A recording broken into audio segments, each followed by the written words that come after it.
Carnes bovinas, suína, aves, peixes, queijos e sal devem ficar mais baratos. Os alimentos foram incluídos na lista de alimentos com isenção de imposto. O plenário da Câmara dos Deputados aprovou esta semana o texto base do primeiro projeto de lei complementar que regulamenta a reforma tributária sobre consumo desses alimentos. Pelo texto enviado pelo governo, as carnes estavam na lista de produtos com alíquota reduzida para 40% da alíquota original, pagando 10,6% ao invés de 26,5%. Agora terão alíquota zero. Sobre esse assunto, a gente conversa com o advogado tributarista Alisson Fernandes. Muito obrigada pela sua participação e disponibilidade aqui para conversar com a gente e tentar fazer com que a gente entenda um pouco, né, esse texto, todas essas mudanças. Até para quem entende é difícil, né? São muitas questões, foram muitos embates, muitas conversas e eu queria já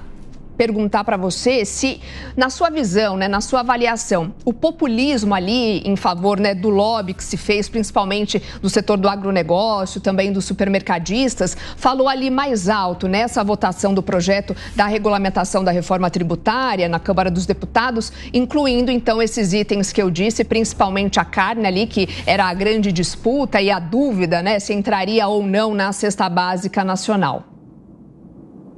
Sim, sem dúvida, Soraya. Teve um lobby muito forte no Congresso, isso ficou muito claro na última votação no Congresso. Bom, boa tarde a todos, muito obrigado, Soraya, pelo convite, boa tarde a toda a audiência, um prazer estar com vocês aqui. O Congresso ele vem discutindo já esse tema há muito tempo, desde o ano passado, um dos temas que vem mais sendo discutido no Congresso é justamente os itens da cesta básica. Quais são aqueles itens que devem ser incluídos na cesta básica para ter uma isenção total e desonerar, assim, o preço desses produtos, né? A carne, por sua vez, foi no apagar das luzes. O Congresso, inicialmente, não tinha incluído as carnes bovinas, proteínas animais, no texto para ter a isenção total, apenas parcial, mas no apagar das luzes, o Congresso, de novo, mais uma questão política mesmo, de lobbies ali, empresas envolvidas conseguiram ali incluir esse produto, a carne, na cesta básica e assim ter uma isenção total. Na tua visão, o ideal seria, de fato, incluir a carne ou deixar a carne de fora na lista ali da cesta básica, na composição da cesta básica nacional e, de repente, fazer o cashback ali para a população mais pobre?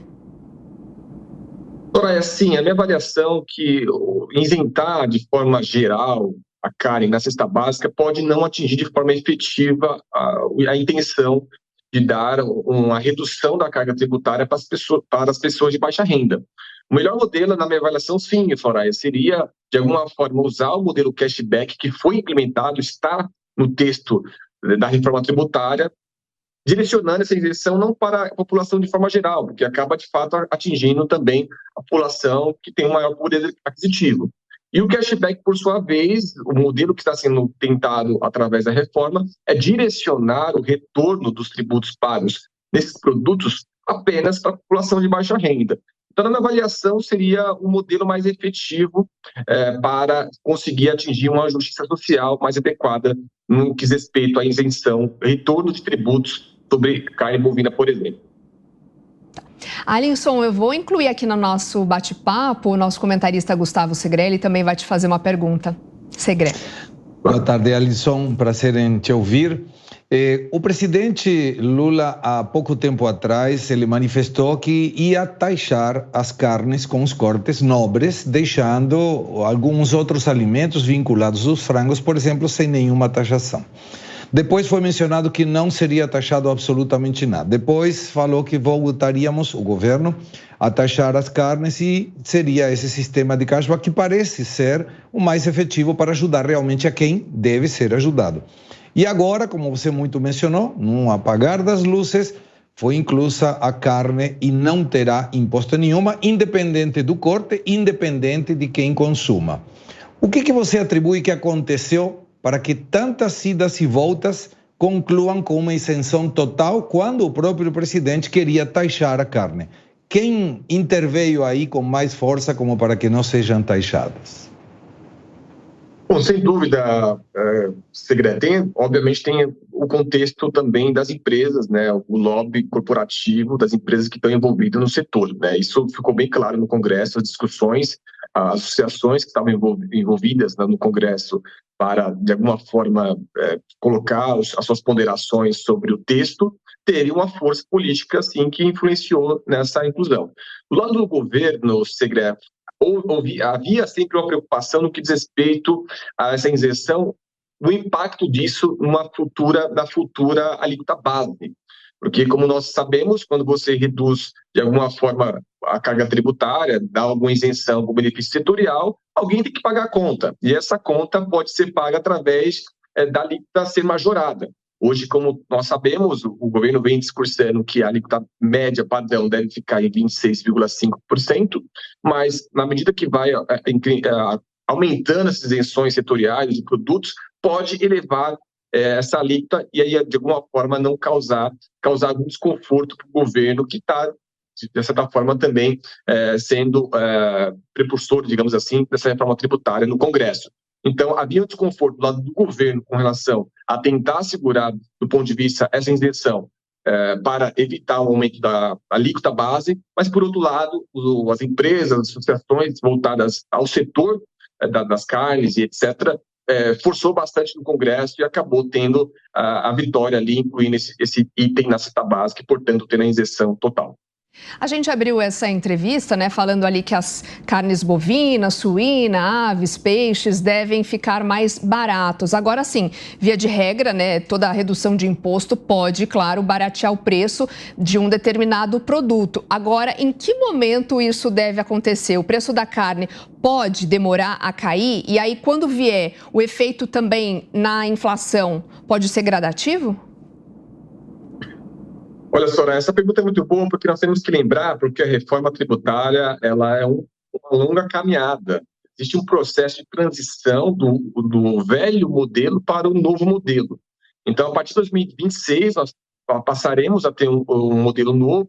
E, aliás, nós teremos praticamente 8 anos, Soraya, 2 sistemas correndo ao mesmo tempo, que inclusive o governo tem falado que será um período para a gente tentar equilibrar a arrecadação. Então, no final do dia, quando a gente fala em redução de carga tributária do produto setorial, e ainda falando de tributo sobre consumo, necessariamente as empresas deveriam, né, afetar de alguma forma o preço e o preço daquele produto ou serviço diminuir. Isso é o que nós entendemos o razoável e faz sentido, porque nós estamos falando de uma reforma tributária que está tratando os tributos sobre o consumo.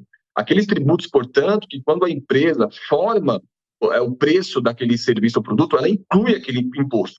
E na medida que eu não vou ter imposto naquele produto, por óbvio, deveria ter também um preço reduzido. Agora, a implementação e a efetiva redução, nós conseguiremos ver apenas a partir de 2026, que será o momento que entrará esse novo sistema junto com o antigo, né? Então, nós teremos um período de teste aí para poder avaliar se de fato isso vai ser implementado nos preços dos consumidores finais. Até porque, né, Alisson, acredito que outros fatores, né, podem também influenciar esse preço no futuro. Sim, nós temos que lembrar também que, como eu disse, né, nós teremos 8 anos de transição, o governo ele não quer perder a arrecadação, obviamente, então, isso está no texto, inclusive, Soraya, que à medida que vai acontecer na transição, se eventualmente o governo perceber que houve algum tipo de redução da arrecadação, ele pode retornar, eventualmente, essa cobrança, de alguma forma.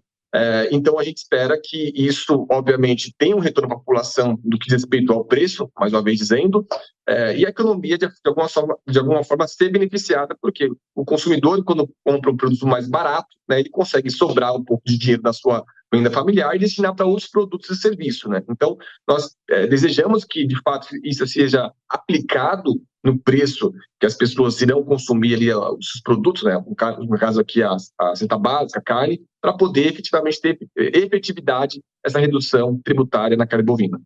Segre, gostaria de fazer mais um questionamento, Sim. Uma pergunta? Claro, temos que aproveitar o conhecimento do Alisson. É isso mesmo. Como está feito hoje a proposta da carga tributária, dá a sensação, como muito bem você indicava, que produtos industriais, eventualmente agropecuários, vão ter uma carga tributária menor, em detrimento de serviços. O serviço hoje paga ISS, máxima alíquota 5%, PIS e COFINS 3,65% e depois imposto de renda, dependendo se está no super simples ou no presumido, enfim. Mas quando a gente avalia que vai ter um IVA de eventualmente 26,5%, observamos que toda a gama de serviços vai ser mais carga da que tem hoje. Isso não vai impactar de alguma maneira na inflação?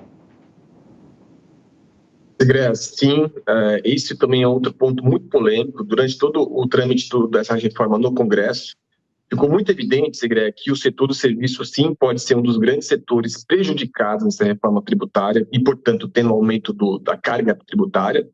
O governo vem discursando que, na verdade, o que está acontecendo é um deslocamento, né, da tributação do consumo, ou seja, diminuindo um pouco a tributação na indústria para incentivar e aumentando um pouco no setor do serviço. E, na verdade, isso pode, obviamente, também ter um impacto na economia, porque, como eu disse, esses tributos sobre o consumo, eles impactam diretamente o preço daquele serviço. Então, na medida que, eventualmente, os serviços começam a ficar mais caros, as pessoas deixam de consumir aquele serviço e, obviamente, as empresas que estão ali oferecendo podem ter uma perda no que diz respeito a consumidores, né? Então, há sim, Segre, uma preocupação do setor do serviço com relação a esse aumento, e a gente vai, obviamente, na medida que a gente vê a implementação, tentar avaliar o efeito do impacto disso em cada setor, né? Mas, cada dia que passa, fica mais claro que o setor de serviço, de fato, será um dos bem prejudicados nessa reforma tributária. Dentro desse assunto, Alisson, a gente tem a história do cashback, né? O Brasil, ele tem, de fato, condições para a implementação desse sistema? É fácil para compensar? Olha, Soraya, eu particularmente, eu avalio, está com muitos bons olhos, especificamente a dinâmica do cashback, até porque é um sistema, Soraya, que já é adotado em outros países já da OCDE, Europa, tem esse modelo e funciona. Agora, o desafio realmente é na implementação, porque o governo vem discursando que esse retorno do valor do tributo pago em alguns produtos e serviços serão devolvidos através de um cadastro único que o governo tem, daquelas pessoas de baixa renda, e, de alguma forma, tentar ali fazer esse controle para também não perder o objetivo, né, do retorno só para aquelas pessoas que, de fato, precisam, né? Mas eu, particularmente, entendo que é possível, se o governo conseguir controlar bem os cadastros das pessoas que, de fato, precisam do retorno do tributo ali que foi pago e, de alguma forma, fiscalizar isso, eu entendo que é possível ser implementado e atingir um objetivo de realmente dar um retorno dos tributos pagos para a população de baixa renda. Então, a nossa esperança é que sim. Mais uma pergunta, Segre? Sim, a última. Você chutaria que os 26,5 é piso ou é teto? Desculpa, Segre, eu não vi essa pergunta. Você pode repetir, por gentileza? A alíquota de 26,5, na tua apreciação, será piso ou teto? Olha, essa pergunta é bem difícil, Segre, porque o governo, a cada dia que passa, e lembrando que a proposta foi para o Senado, e já os senadores já começaram a falar, Segre, que vai ter alteração no texto enviado. Então, qualquer alteração que tenha no texto, especialmente, obviamente, com relação a isenções, reduções, benefícios, impacta nessa alíquota base, né? Então, eu diria que o teto não vai ficar por aí, 26,5%. Eu penso que vai ser um pouco maior se assim continuar essas isenções, né? Esperamos que, de alguma forma, o Congresso tenha um equilíbrio no que diz respeito a essa parte de exceções, isenções, para a gente não virar um país que tenha a maior carga tributária do mundo, né? Então, o meu desejo particular é que realmente a gente tenha uma trava nessa quantidade de exceções, para que nós atingimos uma alíquota mais amena e no impacto, obviamente, no bolso de nós que pagamos a conta, somos pagadores dos impostos no final do dia. Sobre a isenção de impostos nas proteínas, conversamos com o advogado tributarista Alisson Fernandes. Alisson, mais uma vez, muito obrigada pela sua participação e ter ajudado a gente a entender um pouquinho desse assunto. Eu que agradeço, Soraya, muito obrigado pelo convite, sempre à disposição. Um abraço a todos. Obrigada, até já.